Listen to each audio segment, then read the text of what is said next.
बिस्मिल्लाहिर्रहमानिर्रहीम, अस्सलाम वालेकुम। गुड डेज न्यू गुजारिश में वेलकम। आज मैं आप लोगों के लिए बहुत ही आसान सी और मज़ेदार सी आलू मटर की रेसिपी लेके आई हूँ जो कि बहुत मज़े की बनती है। चलते हैं जी अपनी रेसिपी की तरफ। सबसे पहले मैंने लिया है एक पतीली, उसमें मैंने लिया है थोड़ा सा ऑयल और मैंने इसमें एक बड़ा सा प्याज रफली कट करके ऐड कर दिया है। प्याज जब मेरा सॉफ्ट हो गया है तो इसको मैंने कर लेना है, थोड़ा सा पानी डाल देना है, थोड़ा सा ठंडा कर लेना है और इसके बाद मैंने बीटर चला के इसको बीट कर दिया है। ये आपके सामने है। और इसके बाद मैंने एक बड़े साइज़ का टमाटर इसमें कट करके ऐड कर दिया है और साथ में मैंने 2 हरी मिर्चें ऐड कर दिए हैं बहुत अच्छे फ्लेवर के लिए। साथ में मैंने हाफ टेबल स्पून सारे खुश्क मसाले जात, नमक, मिर्चें, हल्दी ऐड कर लिए हैं। ये तीनों ही मसाले जात इसके अंदर जाएंगे और इसको बहुत अच्छे तरीके से मैंने इसकी बुनाई स्टार्ट कर दी है और 5 मिनट के लिए मैंने इसको कवर कर दिया है ताकि टमाटर मेरे सॉफ्ट हो जाएं। दूसरी तरफ मैंने आलू और मटर ले लिया है और अब आलू और मटर को मैंने बॉईल नहीं किया, इसको मैंने ऐसे ही रहने दिया है क्योंकि अगर मैं बॉईल करूँगी तो इसमें एक्स्ट्रा टाइम लग जाएगा। मैं आप लोगों के लिए जो रेसिपीज़ लेके आती हूँ मैं कोशिश करती हूँ कि बहुत शॉर्ट मेथड से और बहुत कम टाइम में बनने वाली रेसिपीज़ आप लोगों के लिए लेके आऊँ। अब तकरीबन 5 से 7 मिनट गुजर चुके हैं। टमाटर मेरे सॉफ्ट हो चुके हैं बहुत अच्छे तरीके से और टमाटर ने अपना घी सेपरेट कर दिया है। देख सकते हैं आप, ऑयल ऊपर आ गया है और टमाटर का बहुत अच्छा सा एक पेस्ट तैयार हो गया है। अब मैंने इसमें आलू और मटर ऐड कर दिए हैं।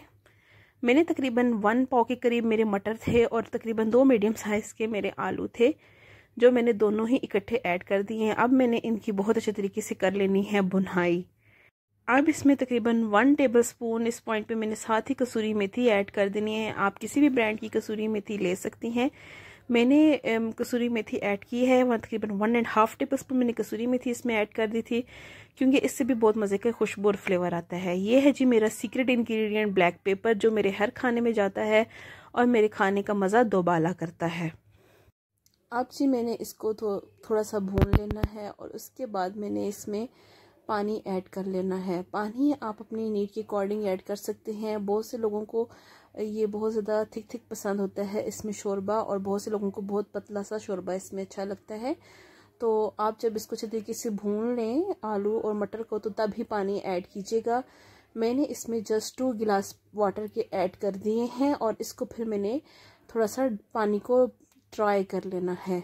मीन्स कि जब 2 से 3 बॉयलें आएंगे तो पानी ऑलरेडी ड्राई हो जाएगा, पानी कम हो जाएगा। मुझे थोड़ा सा थिक शोरबा चाहिए तो इसलिए तकरीबन 1 गिलास जब ड्राई हो जाएगा और पीछे 1 गिलास रह जाएगा पानी के तो मैं इसको बंद कर दूंगी और इसी पानी में ये आलू और मटर बहुत अच्छे तरीके से सॉफ्ट हो जाएंगे। ये जी 3 से 4 मिनट के बाद तकरीबन मेरे आलू मटर बहुत अच्छे तरीके से सॉफ्ट हो चुके हैं, रेडी हो चुके हैं। इसको आप डिश आउट कर लेंगे और बहुत ही मज़े का ये शोरबा है। बहुत ही मज़ेदार लजीजदार रेसिपी है और बहुत ही कम टाइम में बन जाने वाली रेसिपी है और बहुत आसान रेसिपी है। उम्मीद है कि आपको मेरी वीडियो पसंद आई होगी।